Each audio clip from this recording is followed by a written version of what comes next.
I want you to picture something for a second. Just imagine you are sitting on the muddy bank of a quiet river. Okay, I am picturing it. Right, and next to you is a cheap metal folding chair, like the kind you would see at a neighborhood barbecue, and it's completely empty. And I assume I have coffee. Oh yeah, you have a thermos full of black coffee. Yeah. And sitting on a wooden crate is one of those $4 pawn shop cassette decks with the really clunky plastic buttons. Yeah.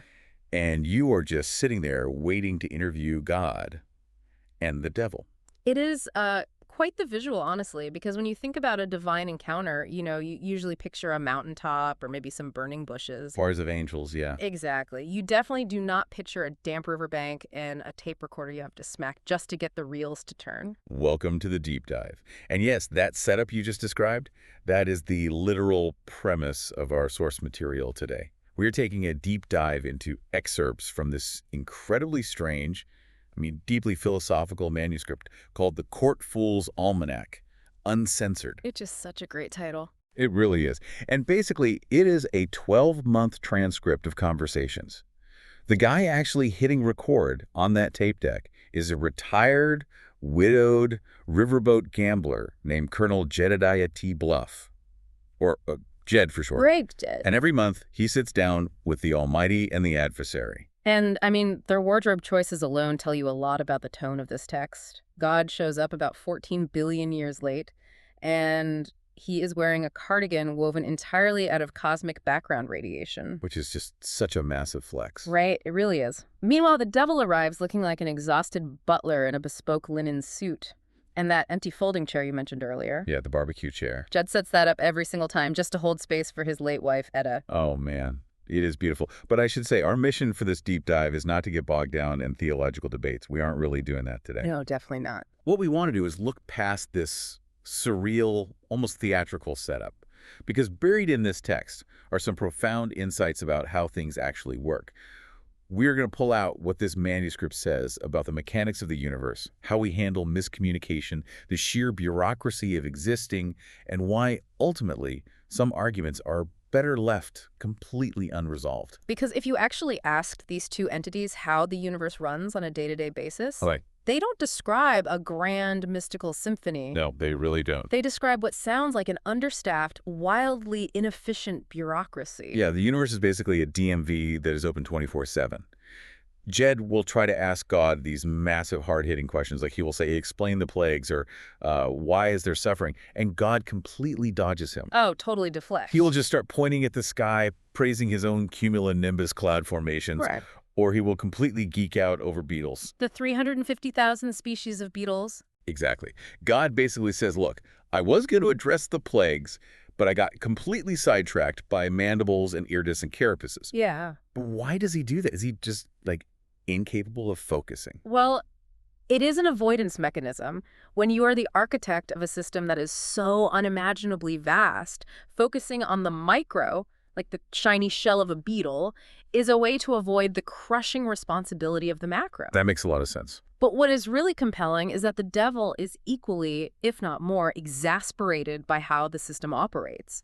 He is actually suffering from a massive crisis of relevance. Oh man, the burnout. Complete burnout. He complains to Jed that humans have effectively automated damnation, so he feels obsolete.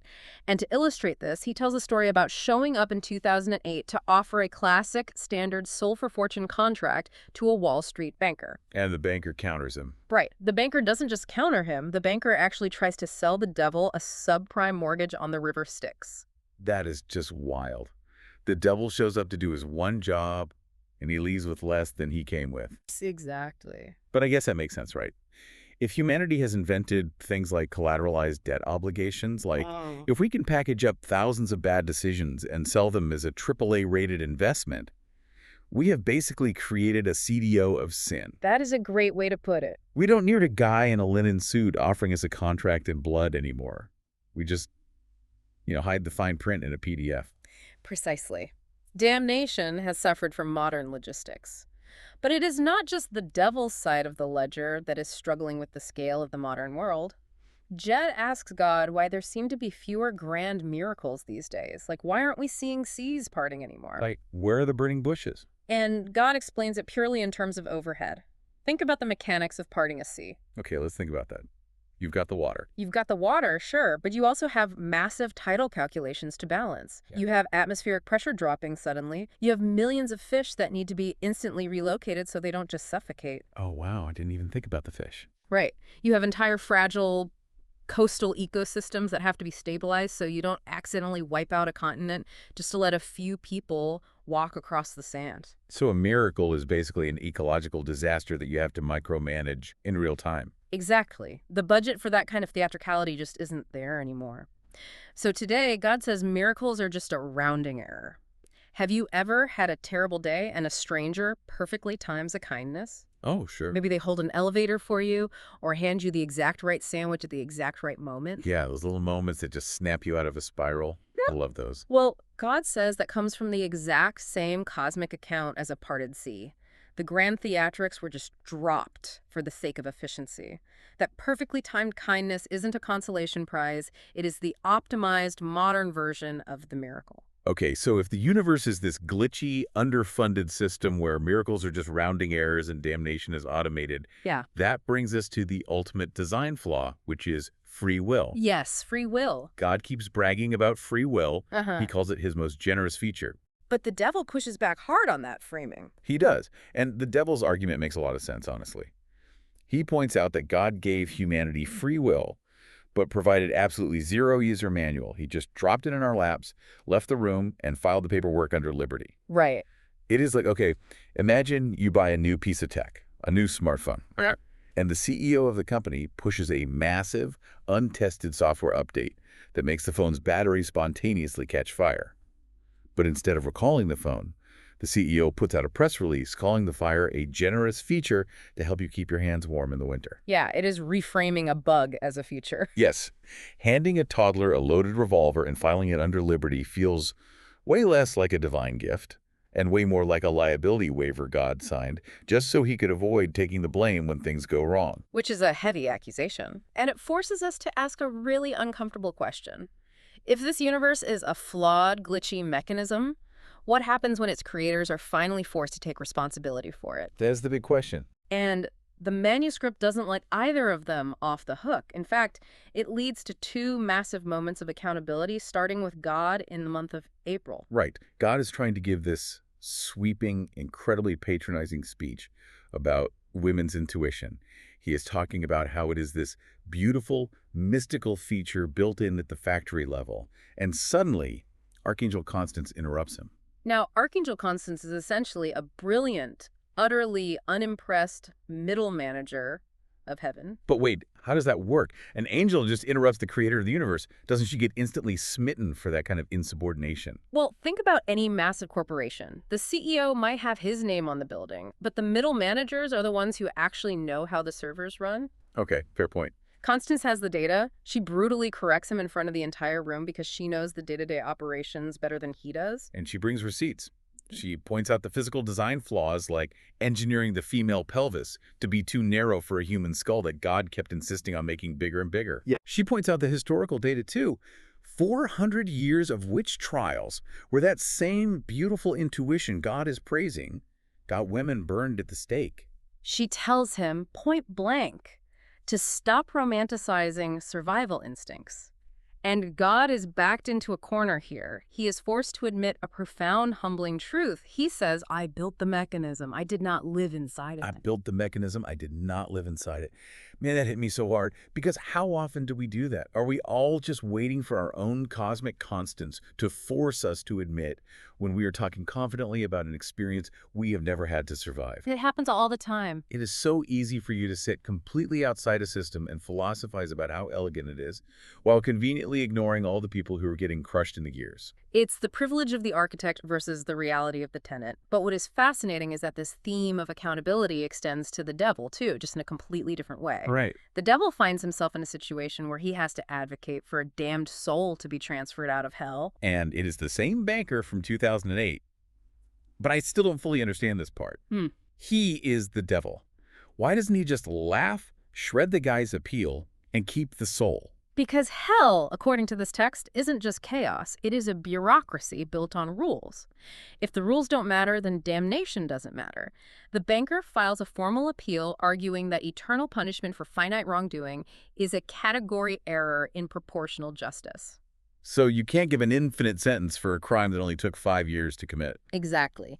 The devil checks the sentencing guidelines and realizes the banker's absolutely right. Procedurally, the punishment violates the code. So the devil has to advocate for his release. He pushes the paperwork through, he gets the soul transferred, and he gets absolutely zero credit for it. Wow. In fact, it just creates more paperwork for him, and he loses a soul he felt he had rightfully earned. He actually says he thought about just losing the file in a clerical error. Yeah. Right, because who would know? But he doesn't. And that is the point. Doing the correct thing when nobody is watching, that is basic character.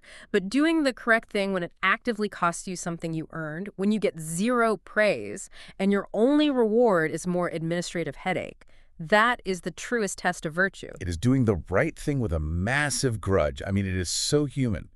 So we've got God admitting he doesn't understand the lived experience of his own creation, and the devil doing thankless, miserable administrative good deeds. Right. But as the months go on in the Almanac, all this procedural maintenance clearly takes a toll. Yeah. The text shifts from bureaucracy to deep, ancient emotional wounds. Yes. If eternal beings are wearing down, what does that mean for the actual fabric of the universe? The manuscript introduces a character who embodies this exact wearing down, and her name is Entropy. Jed interviews Entropy at a bar. And the imagery here is just striking. She is sitting at a bar that is slowly dissolving into dust around her, and she is crying into a bar rag. It is a powerful image. You think of Entropy as the ultimate villain, the force of decay that ruins everything. But she isn't malicious. She is just math. Right, she is math. Things wind down. Energy disperses. She tells Jed that she doesn't actually want things to end, but they just do. It is her nature. Yeah. But she gives this beautiful definition. She does. She says that the rare things that manage to outlast her best efforts to wind them down, like a random act of kindness or a perfectly written line in a book or the memory of the shape of someone you loved, she calls those things grace. It is arguably the loneliest job in existence, being blamed for a mathematical certainty. And that profound sense of being misunderstood, of being trapped in a role you didn't entirely choose, bleeds right into the confrontation between God and the devil over the fall. Okay, we have to unpack the fall. Okay. Because God's official version of the story, the one we all heard for thousands of years, is that the devil reached for a throne that wasn't his. It is a classic story of unchecked ambition and betrayal. Right. But the devil finally gets to tell his side to Jed. And what is his side? Neglect. The devil says God just stopped talking to him. God created him, gave him immense power, but never clearly communicated the boundaries of his role. And the devil drops this line, he says, trust without communication isn't trust, it is assumption. Which completely shifts the paradigm of their conflict. It totally does. Imagine you are in a modern workplace. You hire an employee, you give them a massive title, but you never actually write them a job description. Yeah, that happens a lot. So they just start doing things. They start pushing boundaries, trying to find the edge of their authority just to see what their job actually is. And when they finally step over an invisible line that you never drew for them, you fire them in this spectacular public way. Right. We call that a betrayal, but really, wasn't it just management failing to write the manual? That is a perfect way to ground it. How often in our own lives do we cut people out because we expected them to intuit boundaries we never communicated to them? This brings us to a psychological concept we can call the bigness of the room. What does that mean? It means that neither being was lying to Jed. The devil did reach for authority, and God was silent. They were standing in different parts of the same room, witnessing the exact same event, but from entirely different emotional vantage points. Okay. True reconciliation doesn't mean one person has to be proven entirely false. It just requires building a room big enough to hold both of those incomplete truths. And God actually apologizes. He admits his silence was part of the story and that he used his power to control the historical narrative for 6,000 years, leaving the devil to look like a one-dimensional villain. It is a massive moment of closure. And once they clear the air on that ancient wound, the text pivots. We get to see how these eternal beings process the fleeting nature of time, especially once they actually start to care about a mortal, namely Jed. Which leads to my absolute favorite part of the source material. Yeah. God decides he wants to understand the human condition better, so he tries to do stand-up comedy. And it is a disaster. A complete train wreck. He gets on stage at an open mic night, and He completely bombs. The silence in the room is agonizing. And when he sits back down, the devil has to explain to the creator of the universe why he isn't funny. Yeah, He tells him funny is a wound, dressed up so it doesn't scare anyone off. that is the core mechanic of comedy.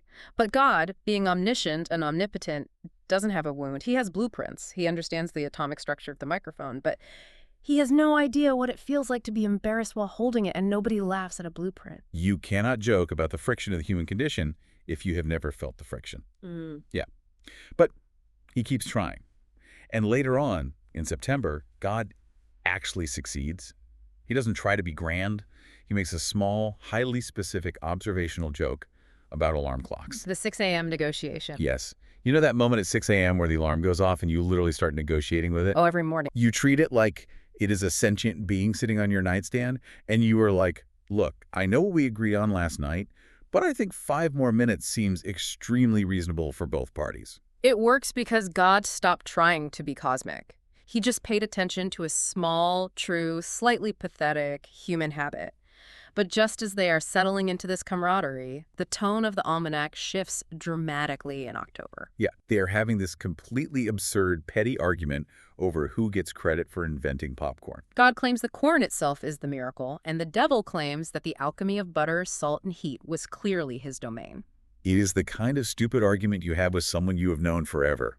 But right in the middle of this bickering, Jed suddenly grabs his chest. He drops the cassette recorder onto the muddy ground. And he reveals to them that his heart is failing. Yeah. He only has a few months left to live. And this is where the text gets incredibly surreal again.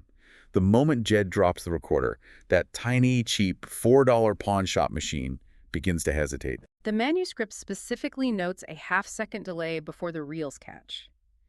If you know how those old machines work, it is as if the plastic gears are physically bracing themselves for the emotional weight of what is about to be spoken into the microphone. But wait, how does a tape deck brace itself? God explains it to Jed. He says that the recorder has ceased being a passive spectator. Because of the sheer volume of truth and grief that has been poured into it over the months, the machine has become a witness. It has been permanently changed by what it has observed. So if you pour enough of your heart into a neutral object, like a journal, a painting, a garden, or a cheap cassette deck, does it start to carry that weight? It seems so. We think of our tools as totally passive, but this suggests that devotion actually leaves a physical mark on the world. The recorder isn't just capturing magnetic sound waves anymore, it is physically holding the shared grief of these 3 beings. It speaks to the weight of bearing witness to someone's life. And that brings us to the end of the Almanac. Jed passes away quietly in his sleep. And as per his instructions, that little tape recorder is buried right alongside him and his late wife, Etta. And God and the devil both attend the burial. They don't give grand eulogies. God doesn't talk about the weather or Beatles. No. They just sit by the riverbank in complete silence. Just presence. But there is one final detail from Jed's passing that we have to discuss. Before he died, he made a specific request regarding that argument they were having over the popcorn. He tells them they aren't allowed to finish it. He deliberately tells God and the devil to leave the debate unresolved. He demands a cliffhanger. And mechanically, this is perhaps the most brilliant insight in the entire text. Why would you want to leave an argument unfinished right before you die? Right. Because leaving it unresolved isn't about avoiding the conflict. Yeah. If you tie every single string off perfectly, the story is over. There is nothing left to say. But an unfinished argument, that is a perfectly designed invitation. It gives the people you love a reason to keep showing up for each other. So they have to keep meeting by the river to argue about butter and heat. That brings us right back to where we started, sitting on that muddy riverbank, looking at an empty folding chair. And it leaves you with something to really think about regarding your own life. It does. It makes you wonder. I mean, look at your own life. What unresolved argument, what messy relationship, or what unfinished task might actually be a hidden invitation? What if that uncompleted thing you have been stressing about isn't a failure to communicate at all, but a perfectly designed reason to keep showing up?